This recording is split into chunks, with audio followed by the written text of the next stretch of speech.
Today I am going to discuss about tranexamic acid. You know, tranexamic acid was discovered at 1960. After that, a group of people secretly used that drugs, female group, to treat the menorrhagia in combination with tranexamic acid and meponamic acid.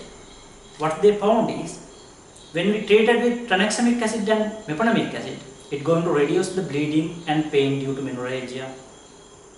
After that, 2010, scientists did a research.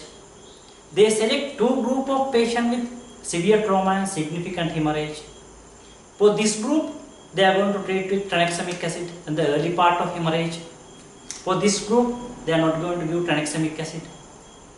What they found is, when we are treated with tranexamic acid in the early part of hemorrhage, reduces the mortality roughly about 1.5%. The trial is called, or research is called, CRASH-2 trial, or clinical randomization of an antifibrinolytic therapy in significant hemorrhage.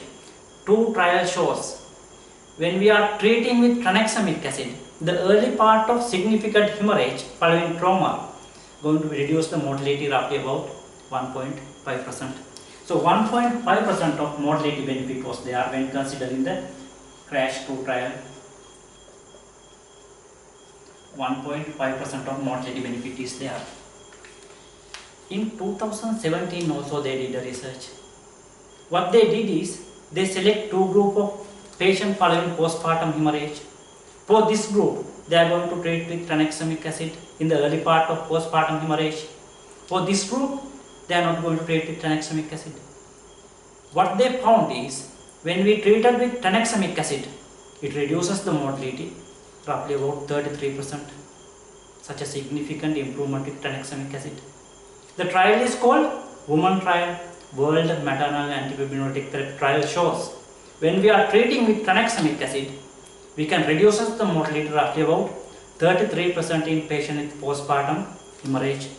The trial is called World Maternal Antifibrinolytic Therapy. One trial shows 33% of mortality benefit when we are treating with tranexamic acid. In 2018 also they did the research. You may be think Dr. Dinusha today going to teach about the research, not about the tranexamic acid. Yes. In 2018 also they did another research. Again they select two group of patients following cardiac surgery. This group they are going to treat with tranexamic acid. This group they didn't give tranexamic acid. What they found is, when they treated with tranexamic acid, reduces the bleeding, reduces the reopening rate, both are high in patient who not treated with tranexamic acid. So tranexamic acid is one of the very important drug, such a wonderful drug when managing patient with bleeding. You know the action of tranexamic acid? To know that, you should have some knowledge regarding the coagulation pathway. Right now, I am going to injure my brachial vein. I am going to tap on my brachial vein. Here, I am going to injure my brachial vein. Here my brachial vein, I am going to tap here. Once I tap, what happened? My endothelium of the brachial vein going to be damaged. My endothelium of brachial vein going to be damaged. Damaged endothelium going to express 1 Wilbur factor. Damaged endothelium going to express 1 Wilbur factor here.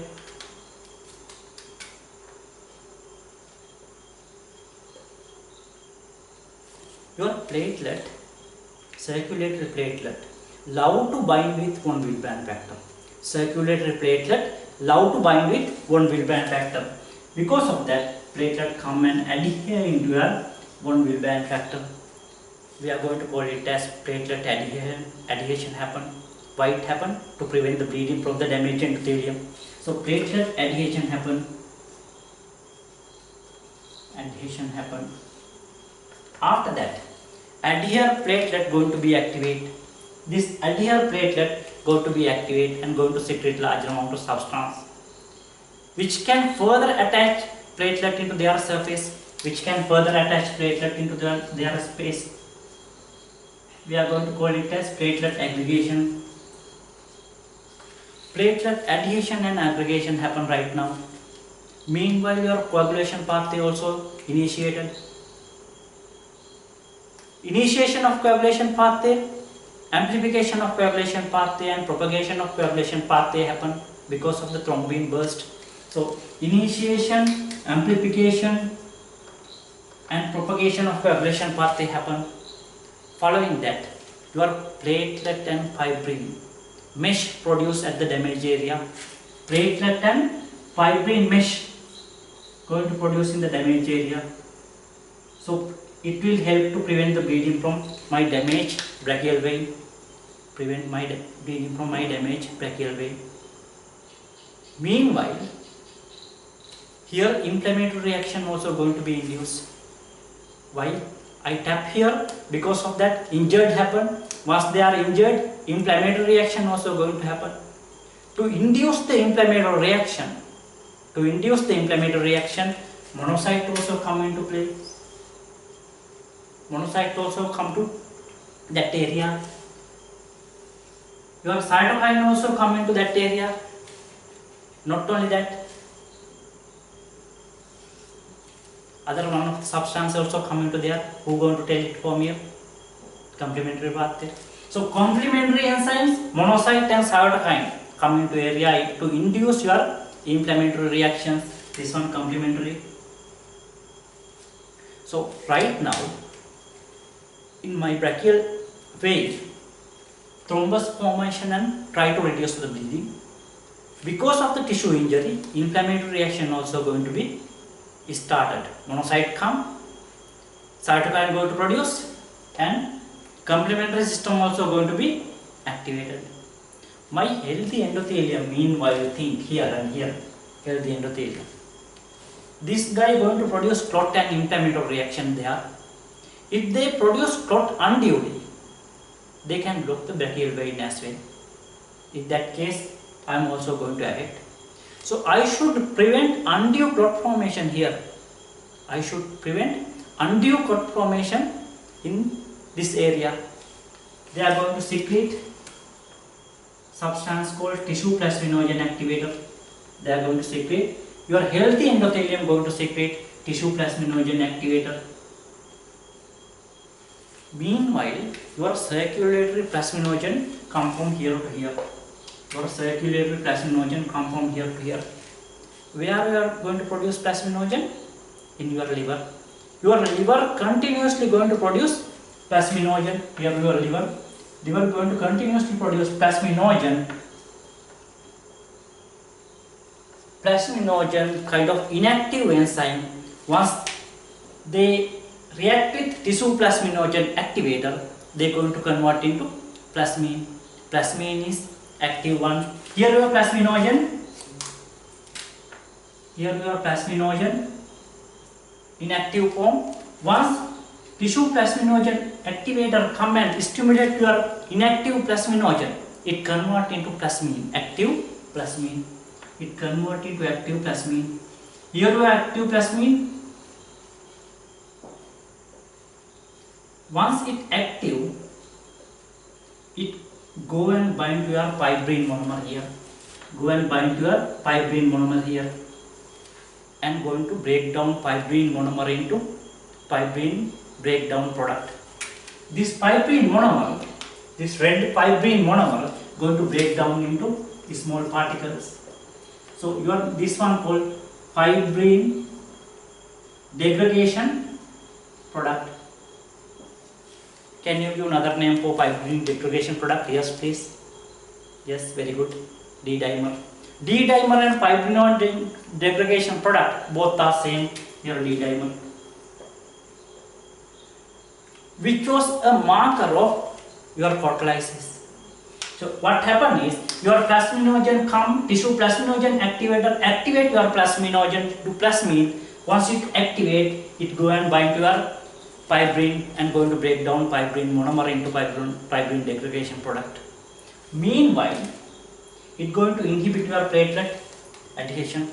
It going to inhibit your platelet adhesion. It going to inhibit your platelet aggregation. It going to inhibit your platelet adhesion and it going to inhibit your platelet adhesion both. Meanwhile, they going to stimulate your monocyte. they try to induce your inflammation there. They try to stimulate your cytokine production. They are going to stimulate your complementary pathway. Sorry, they are going to stimulate. This side they are going to stimulate, this side they are going to inhibit. So what happened is, this clot not going to produce further. In addition to that, inflammatory reaction going to be enhanced there. Now I am going to give tranexamic acid into this patient. Now I am going to give tranexamic acid. Tranexamic acid is one of the amino acid derivative called lysine derivative. Lysine is one of the amino acid. Tranexamic acid derived from lysine. In your plasmid also, there is a site called lysine binding site. That is a site called lysine binding site. This area. Once I give tranexamic acid come and bind to this lysine binding area, and it going to inhibit your tranexamic acid reversibly. Now no more action of tranexamic acid. Now no more action of tranexamic acid. Because of that, now you know the action of tranexamic acid there. So no action of plasmid now, because it blocked by tranexamic acid reversibly. So no more breakdown of your fibrin, your clot is stable now. No more platelet inhibition of platelet adhesion. No more inhibition of platelet aggregation. No more stimulation of monocyte. No more stimulation of your cytokines. No more stimulation of your complementary. Those are the action of your tranexamic acid. I will write down it here one by one. One is your clot stable by inhibiting plasmid. Number 2, enhance or maintain platelet adhesion. Platelet adhesion maintain. Platelet adhesion. Maintain platelet aggregation. Inhibit monocyte activation. Inhibit cytokine production. Inhibit complementary activation. So your inflammatory process goes down and clot going to be stable. Previously, clot is unstable, inflammatory process goes up. That is how tranexamic acid act. You know the contraindication of tranexamic acid? Do you want to know about it? Yes. Tranexamic acid can induce seizure in certain patients. If you found a patient with epilepsy, if you are going to give tranexamic acid to that patient, sometime you can induce seizure. You know how? There are some other action of tranexamic acid. If you are going to give larger amount of tranexamic acid, they can go into your brain and can inhibit your GABA A receptors and glycine receptors. Larger amount of tranexamic acid or in patient with non-epilepsy, they can go and inhibit your GABA A receptors and glycine receptors. You know your GABA and glycine both are inhibitory neurotransmitters. You need to have inhibitory neurotransmitters in order to inhibit your excitatory function. When you are having lesser amount of inhibitory neurotransmitters, that means excitatory neurotransmitters action must be pronounced. Because of that, your patient can develop seizure, especially if your patient having provoking, or if your patient having previous episode of epilepsy or seizure activity, you can precipitate seizure activity by giving tranexamic acid. In that case, does tranexamic acid is contraindicated or not? Answer is not. Again, it is a cautious condition. You should give tranexamic acid under close supervision. Number 2. This one, they can induce seizure activity. Number 2, if you found a patient with active deep vein thrombosis, you should not give tranexamic acid. This is one of the contraindications. Contraindication is active deep vein thrombosis. Actually, this is the one and only contraindication for tranexamic acid. But unfortunately, they didn't found any provoking effect of deep vein with the treatment of tranexamic acid. Up to now. Later on they can discover it. There are other side effects you should tell to your patients. Sometimes your patient can have features of nausea, vomiting, GI disturbances, diarrhea. When you are treating with tranexamic acid, you should give it slowly. Why is that? Normally we are going to give it slowly. Why is that? Number one, they can precipitate seizure. Number two, they can precipitate hypotension. One of the side effect is hypotension. So you should aware about those things when you are giving the tranexamic acid. Now I am going to tell what are the indications for tranexamic acid. Already you know 3 indications now. One is trauma. Number one, trauma patient. According to CRASH 2 trial, number one, trauma with significant hemorrhage, you should give tranexamic acid. When we give the tranexamic acid in the perioperative period as well, they found to have reduces the rate of perioperative bleeding 33%. Reduces the perioperative bleeding 33%. 39% blood transfusion rate you can reduce. 39% blood transfusion you can reduce. 33% bleeding you can reduce when we are giving tranexamic acid in perioperative period.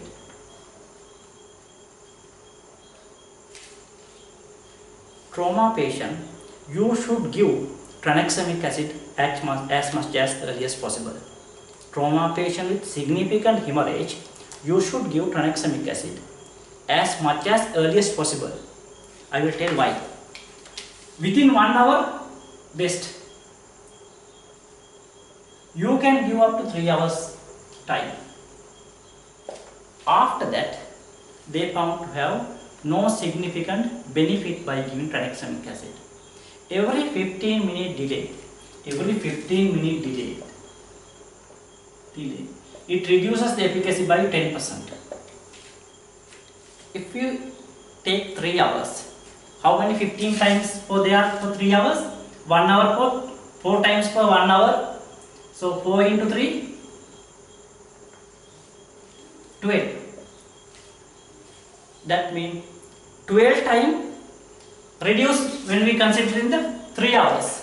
That means 120 times activity or effectiveness was reduced when we delay the tranexamic acid more than 3 hours. So there is no clinical benefit when we are giving tranexamic acid after 3 hours of hemorrhage or after 3 hours of trauma and hemorrhage. After 3 hours of delivery and hemorrhage, no point of giving tranexamic acid unless clearly indication was there. This is the number 1 indication of tranexamic acid, trauma.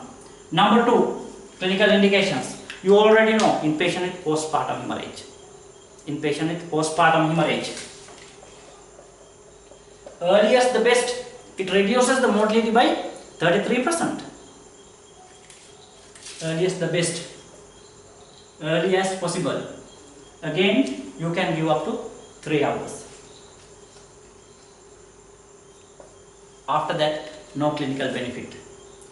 But you can repeat if there is clinical indication. In patient with postpartum hemorrhage, you can repeat tranexamic acid after 30 minutes, 20 to 30 minutes. You can give first dose as earliest as possible, first dose. After that, you can repeat tranexamic acid after about 30 minutes. Some book says 20 minutes. 20 to 30 minutes, you can repeat tranexamic acid. Number 3. In orthopedic surgery, especially hip and knee surgery, they found when we are treated with tranexamic acid in the early part of surgery, it reduces the bleeding. Orthopedic surgery.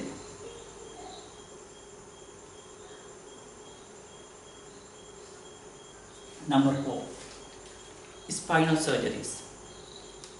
If you think the involvement of the spinal area more than 3 vertebrae involvement, or if you think 30% blood loss will be there, you can use tranexamic acid at the beginning. Spinal surgery, more than 3 spinal segment, or vertebrae, more than 3 vertebrae involvement, or 30% blood loss. If you suspect more than 3 vertebrae involvement or 30% blood loss, again you can give tranexamic acid. Number 5, patient with cardiac surgery. As you already know, first of all I told about it. It reduces the reopening rate and it reduces the bleeding following cardiac surgery. You can use it for cardiac.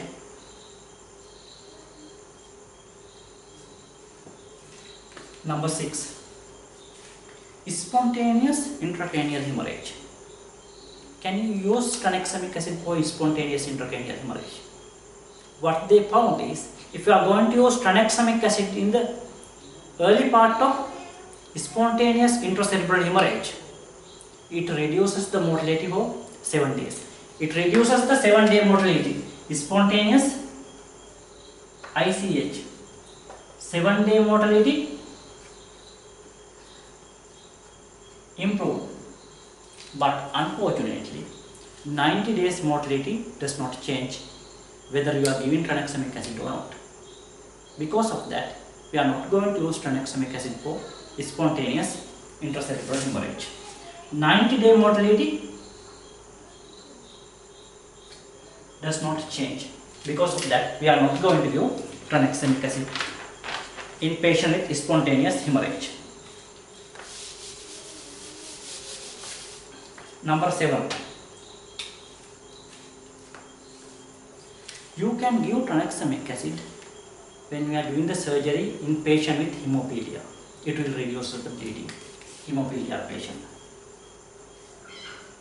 In patient following or when we are doing prostatectomy, it is very difficult to stop the bleeding, or TURP, transurethral resection of prostate, you can give tranexamic acid. Prostatectomy or transurethral resection of prostate, you can give tranexamic acid. Or any surgeries, if you suspect 10% blood loss, if you suspect 10% blood loss in patient undergo any kind of surgery, you can give tranexamic acid. 10% blood loss. 10% blood loss mean how much? Normal adult approximately containing 5 liter of blood. 5 liter of blood. 500 ml of blood loss. If you found a patient with 500 perioperative blood loss, you can consider tranexamic acid. 10% or 500 ml of blood loss, you can consider tranexamic acid. That is all regarding the tranexamic acid. You know, such a wonderful drug. You should have very sound knowledge regarding the tranexamic acid. Thank you very much.